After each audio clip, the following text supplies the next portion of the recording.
All right, hello everybody, and welcome to MME 2305 Material and Energy Balances. I'm the Professor D.A. Robertson. I can be reached at drobertson@utep.edu. We've reached the home stretch of the class, and we're talking about reactive energy balances now. And there's reactive energy balances encompasses a great many topics. And the first topic we're going to be talking about is heats of reaction. Dun, dun, dun. Get excited. Yeah. We want to kind of go over some important terms. Heat of reaction, let's read the text, is the enthalpy change for a process in which stoichiometric quantities of reactants at a temperature T and a pressure P react completely in a single reaction to form products at the same temperature and pressure, typically at STP. So at least for this early part of talking about heats of reactions, we're going to be assuming STP. We're going to calculate heat of reaction from these other two quantities. Heats of formation, the heat associated with the formation of a compound, and its converse, the heat of combustion, the heat associated with the combustion of a compound. And we'll see how calculating heats of reaction from one or the either differs, but you should get to the same place. Okay, so you should get the same value. Standard state is the state at which a substance in pure form is the most thermodynamically stable at STP. We're going to be using the Excel tool that I've uploaded quite a lot from here on out. And let's kind of talk about where heats of formation can be found on that Excel tool. So we're going to navigate a little bit through one of the tables, and we want to know what the heat of formation of zinc is at 1180 Kelvin. One thing to note is that zinc is a gas at 1180 Kelvin. So if we look at the zinc CLG table, which is crystal liquid gas instead of solid liquid gas, but crystal means solid. We notice here, so right here, DHF, and the little zero thing means standard state. Zinc is a standard state, and for all intents and purposes, or most intents and purposes, zinc or elements themselves don't really have a heat of formation, especially when we're talking about standard temperature and pressure. But we're thinking about, or we're being asked what the heat of formation of zinc is at 1180 Kelvin. And you're not going to find that answer here. Okay, so in this table, the CLG table, zinc is a standard state. On this table, this is one of the menus from the Excel tool, and hopefully it's familiar to you guys, or to you all now. And so we have zinc CLG, we have zinc DL, zinc L for liquid, and zinc for gas. And liquid and gas, it's going to make another assumption. It's going to assume that the zinc came from something else. It didn't just manifest and has a heat of formation of zero. Zinc in gaseous form, in liquid form, you're assuming that it came from some sort of reaction or some sort of process. So there's a heat of formation associated with zinc at the non-standard state. So here on this table, where again, zinc came from some sort of heat of reaction. So we actually get a heat of formation of zinc in the gaseous form. And here it's 100, sorry, can't read, my eyes are very bad. 100,000 or 115,338, excuse me, not saying numbers correctly right now. This is the heat of formation of zinc at 1180 or 1180 Kelvin. So again, on this table, zinc gas came from some sort of reaction. There's also differences in the sensible heat values too. So this is being treated as a different substance on this table.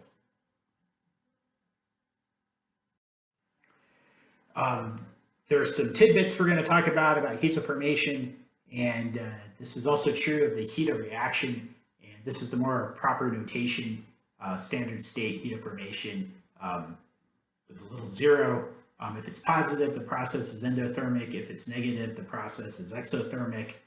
At low pressures, the heat of formation or reaction is independent of pressure. So if you pressurize a process, things will change.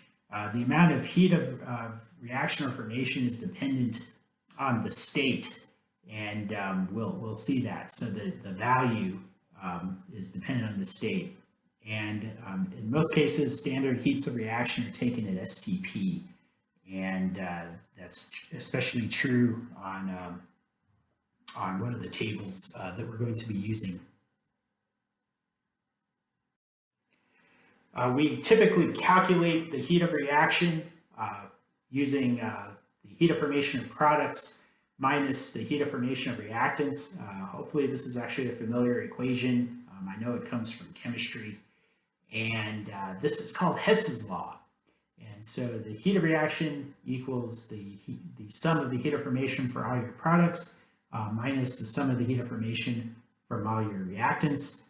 Here we have our reactants, H2 and water. I broke my own rules on balancing the equation. And the product, I'm sorry, H2 and O2, the product is water, the reactants are H2 and O2. We have liquid and gas, and so that's going to kind of change things. We don't have a standard heat of formation for hydrogen and oxygen, but we do have a heat of formation for water. And that heat of formation, again, is going to differ on the state. If we look at the differences in the two tables for water liquid and water in the gaseous form, or H2O liquid and H2O in the gaseous form, we notice different values for the heats of formation of each. One thing to remember is oxygen and hydrogen have a heat of formation of 0. And so just bear in mind, the state is very important. You can select the state from the Excel table, from the little selector menu option there that we showed earlier. Oxygen, again, the heat of formation is 0, and hydrogen also, H2, the heat of formation is also 0. And I pulled these off of the Excel sheet, I guess at different times, which I have different fonts, but anyway, just showing that the heat of formation for both the elemental oxygen and the elemental hydrogen, O2 and H2, are both 0. We have an example question. We're going to ask what the heat of reaction is at room temperature for our old friend, the Kroll process. We have some states, and we'll kind of go over something here. I'm going to have to fudge this example just a little bit, and we're going to say that magnesium dichloride is a solid, and I'll explain why on the next slide. But remember, the balanced equation for this is titanium tetrachloride gas plus magnesium gives us titanium and magnesium dichloride. I changed it again. We're saying it's a solid just for the purposes of this example, and I'll explain why on the next slide.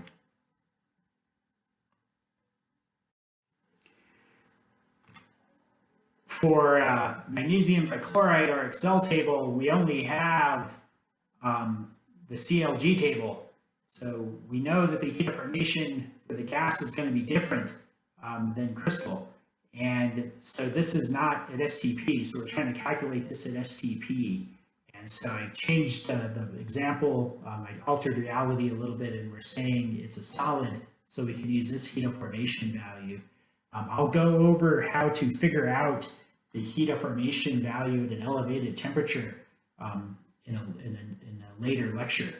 But for now, for this example, we're just going over Hess's law. So we're saying that our magnesium dichloride is in the solid state, so we're going to use this as the heat of formation.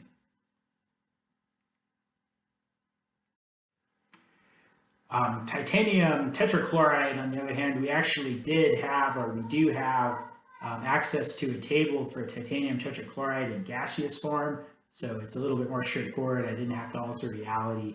And so we're going to use this value for our heat of formation in the next sequence.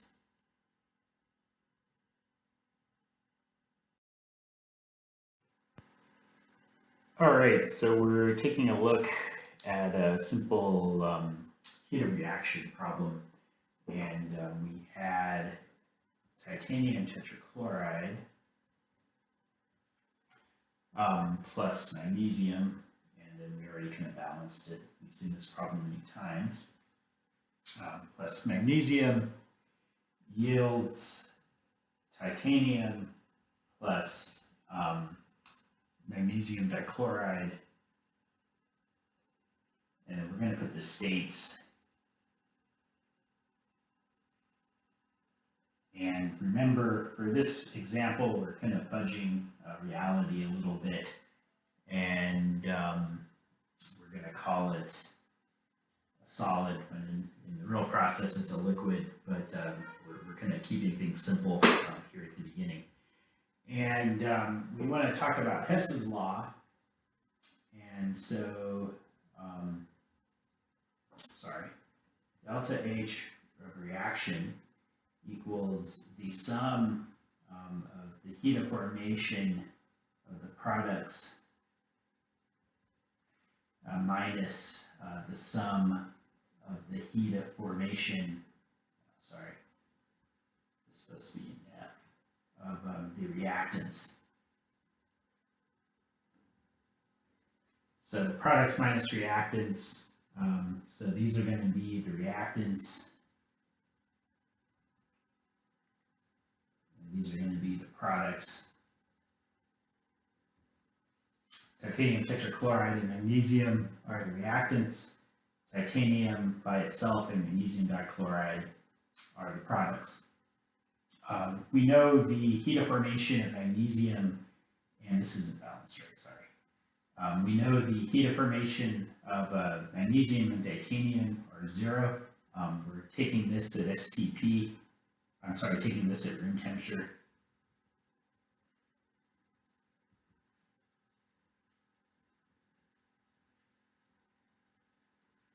We're assuming this is room temperature, just for the purposes of the example. So to have our balanced equation, the thing that becomes important is that we have 2 moles of magnesium dichloride, and we need to work that into our calculation. So products, we can say 2 times, and let me look at the value over here on my table for magnesium dichloride. So we said, we saw this earlier, it's negative 644,270 or 644,270 joules per mole.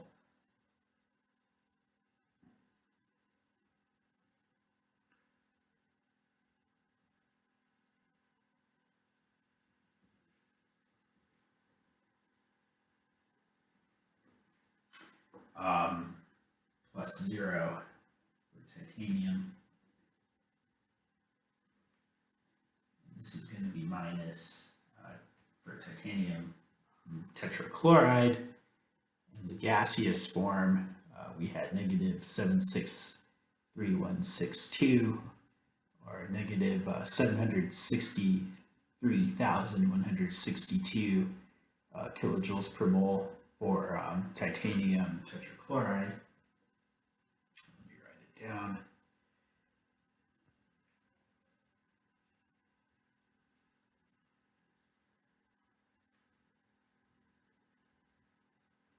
Plus 0 for titanium. And let's work that out.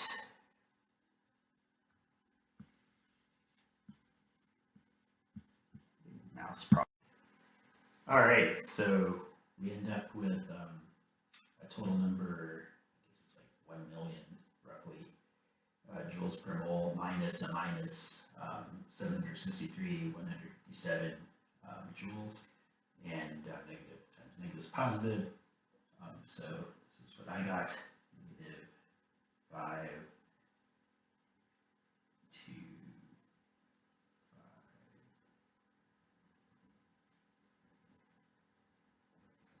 5. this is the heat of reaction for this equation, kind of fudging this a little bit. We'll revisit this problem with a more realistic point of view. Key thing to remember, Hess's law, the sum of the heat of formation of the products minus the sum of the heat of formation of the reactants. Sorry, it's so poorly written, but we've seen it on also other slides. We'll take a look at calculating heat of reaction from combustion values very shortly.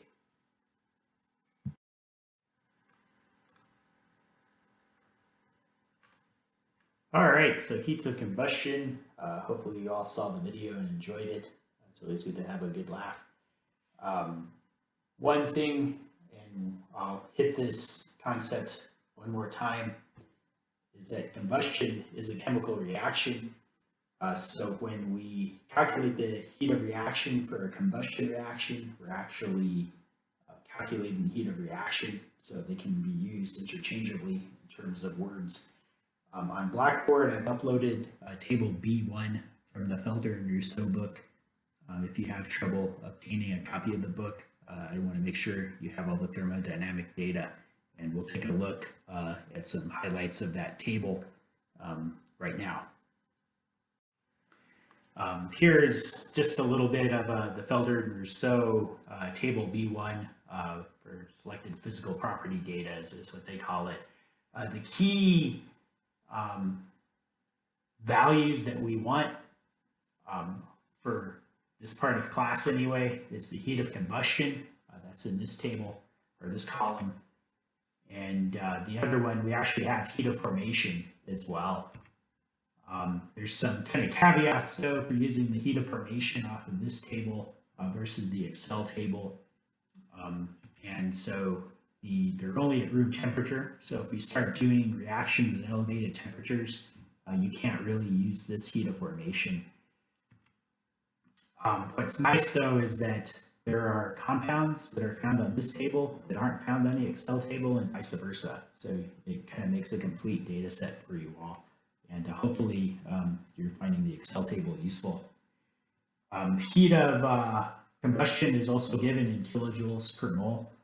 And some of the problems we'll work out in the next part of this lecture will kind of verify that these values agree with one another between the Excel table and this table B1.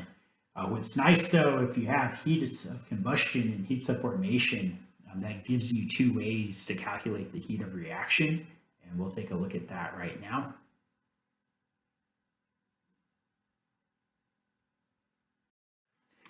If we use heats of combustion, we have a new equation that we deal with.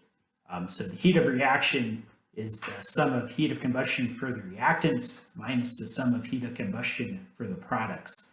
And it's kind of interesting. It's the exact opposite of Hess's law, which is the heat of formation of products minus the heat of formation of reactants. The reason why they're backwards from one another is because heat of formation is something coming together, and heat of combustion is actually something coming apart, basically. And so if you think of it that way, it makes sense that it's the inverse of one another. So if you remember Hess's law, products minus reactants, we've had this since chemistry a long time ago. If you remember that if you use the heat of combustion values instead of the heat of formation values, you use the reverse. And we're going to work out this decomposition of ethane to ethene and hydrogen right now. And we'll see the difference between using heat of reaction or calculating heat of reaction using combustion values and calculating heat of reaction from heat of formation values. And they should be in agreement to one another. I'm going to up the ante, so to speak, and we're going to use table B1 values for the combustion reaction values or heat of combustion values. And we're going to get the heat of formation values from our Excel table.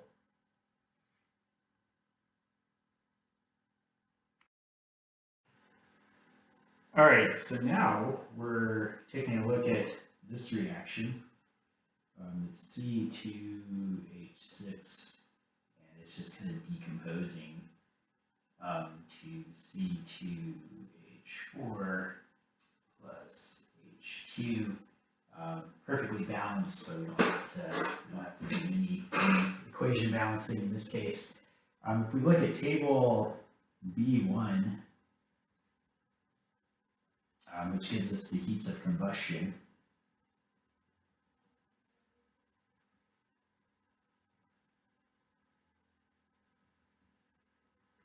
okay, so we're looking at the heats of combustion. We can see, and you can follow along, I've uploaded the table to Blackboard, but the delta H of combustion, or heat of combustion for C2H6 is negative 0.559.9, and note the units on that table are kilojoules per mole. This is gram mole, and I'll say it hopefully several times through this lecture. The heat of combustion for C2H4 is 1411.0 kilojoules per mole, and the heat of combustion for just hydrogen or dihydrogen is negative 285.84 kilojoules per mole.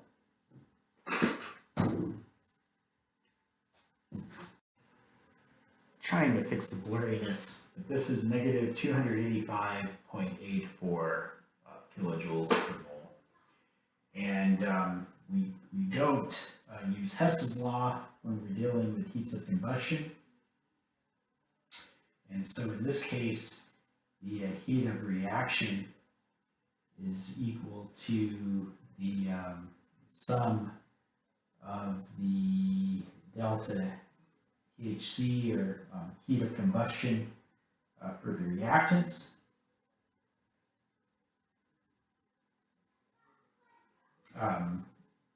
minus the sum of the heat of combustion for the products. And so that's backwards from what we did up here. Up here we did Hess's law.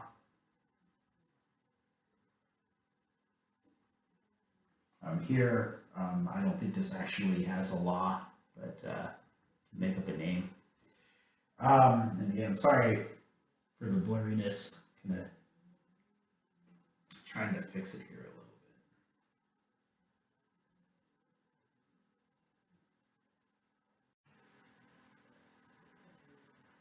bit. All right, so we only have one reactant this time. And so here's our products. And so our sum of heat of combustion for the reactants is just C2H6. So it's negative 1559.9 kilojoules per mole, minus, and this was actually negative, my bad. So you can check on table B1. This is negative 1411.0 kilojoules per mole. We can combine the two, negative 1411.0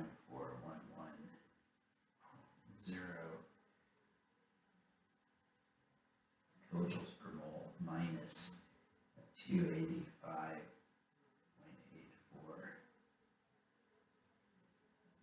kilojoules per mole. All right, so we're subtracting the heat of combustion, or the total heat of combustion for all of our reactants. In this case, there's one, minus the heat of combustion for our products. And I got, let me work this.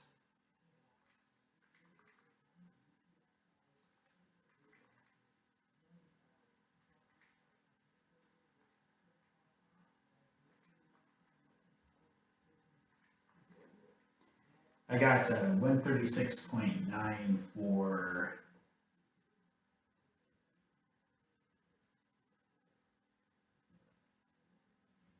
136.94 kilojoules per mole, and so that's what the heat of reaction is equal to.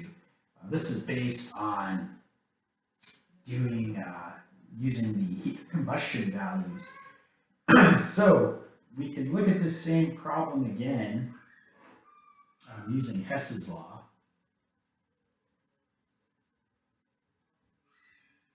I think I'm doing this incorrectly, using Hess's law.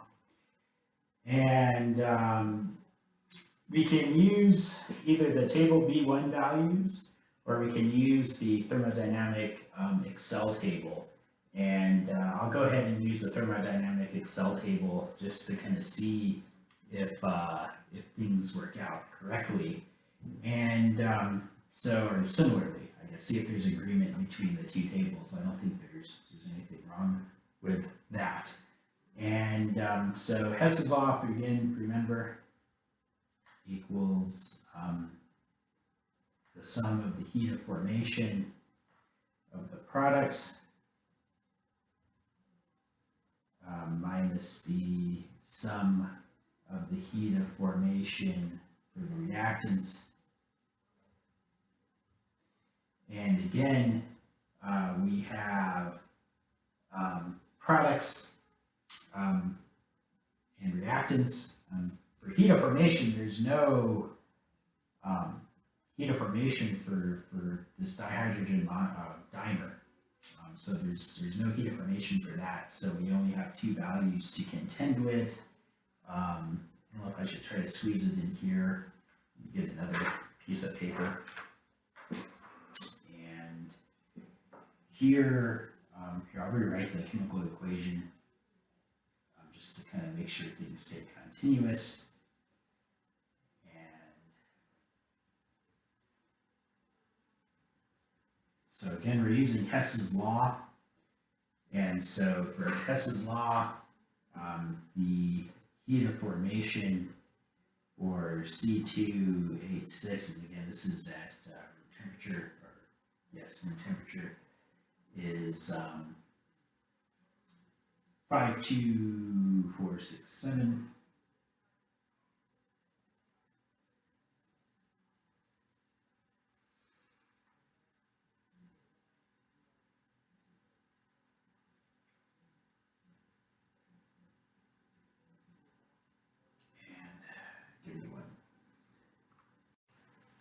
Made a little mistake. The heat of formation for C2H6, and we'll see it on the next slides, is negative 84,683 joules per mole. The heat of formation for C2H4, that's a positive 52,467.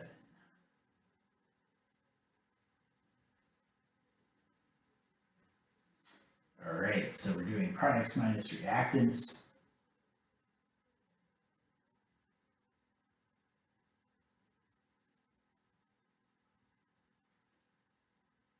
And horrible writing.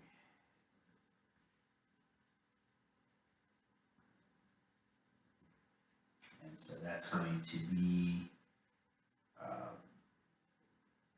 52467 joules per mole minus negative 84683 joules per mole, and then I got roughly 137,140 joules per mole, and so that's 137 kilojoules per mole, based on Hess's law. And if we look at what we had worked out using heats of combustion, we got 136.94. So the agreement between, this is the Excel table.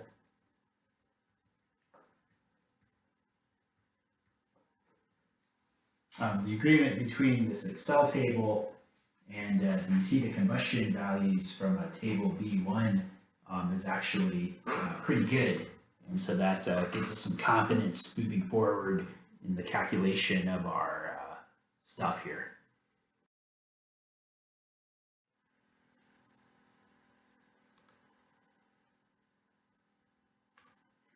All right, so here's the thermodynamic, here is the thermodynamic data from the last problem we just worked out.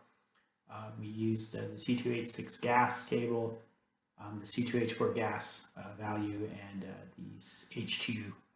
So it's 0 for hydrogen, it was 52,467 for C2H4. Just nice, it's telling me the name, so it's ethene. I'd kind of forgotten, honestly. And negative 84683 for ethane. And so we have this breakdown from ethane to ethene and giving hydrogen.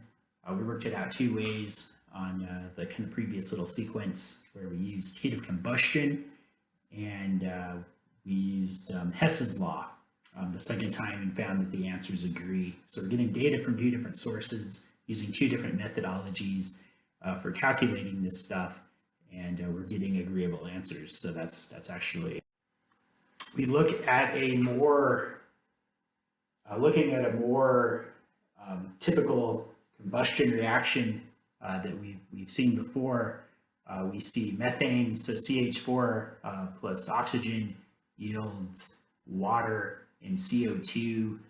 We'll be asked this question, what is the heat of reaction at room temperature? The key thing to realize and just kind of take home is that since this is a combustion reaction, so we know that this is a combustion reaction, we have our standard products, H2O and water. The heat of reaction is also the heat of combustion, so they're interchangeable, just kind of showing once again. We're going to work through this with the values from the Excel table using Hess's law on the next sequence, and then we're going to see if that agrees. So this is the line, or the row, excuse me, from table B1, and we're finding that it's 890, roughly negative 890 kilojoules per mole, considering methane's in the gaseous form. So if you remember, the column here was a heat of combustion. These are the values we're going to use on the next sequence. So oxygen, of course, the heat of formation is 0. For CO2, we have this value for our heat of formation because we're assuming room temperature. For water, we're using liquid water. We're assuming room temperature again. This is the value we're going to use for the heat of formation. And for CH4, this is the value for the heat of formation that we're going to use. And we're going to work that out on the following sequence.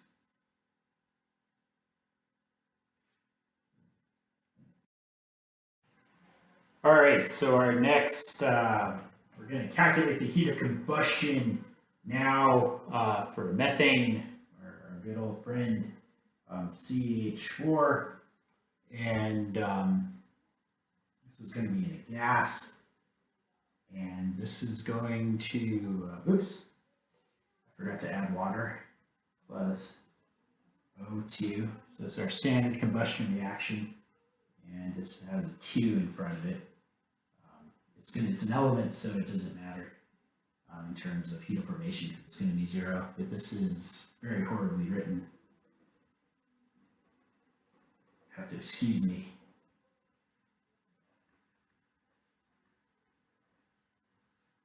CH4 plus 2O2. This is strangely clear now. I think I fixed my blurriness issue. I'm very happy about that.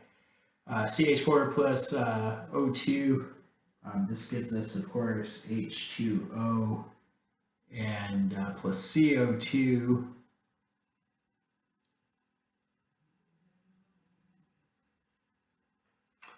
And gas.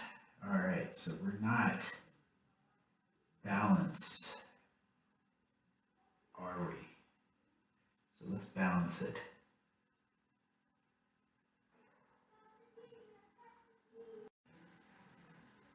All right, balanced, I'd forgotten the number 2 there.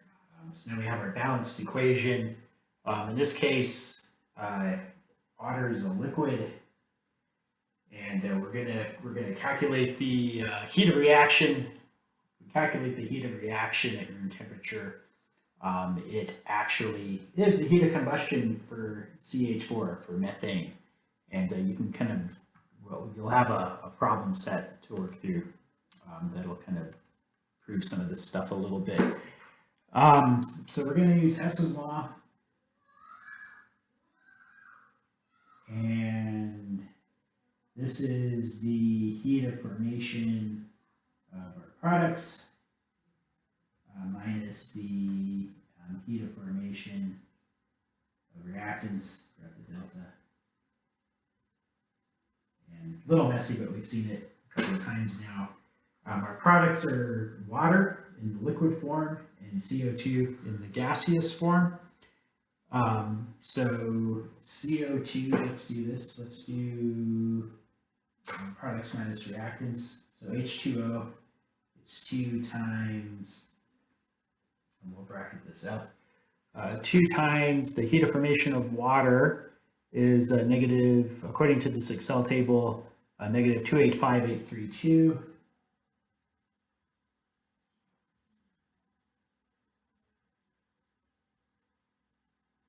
And then CO2, we're adding that, and there's only one CO2, so we don't have to add this little coefficient. So CO2 is negative 393,508.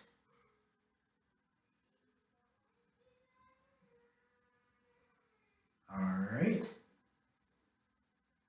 and took up a lot of space, so we'll subtract the, this is going to be the products. This is the reactants.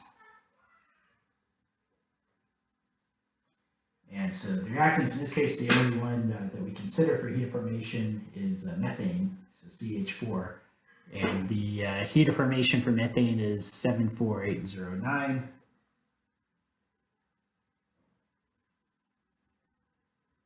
And then water is 0. So the heat of formation of water is indeed 0. All right, so for this I got a negative 890,363 joules per mole, or negative 890 kilojoules per mole. And we'll check with the table B1. So let's see what the table B1 value was.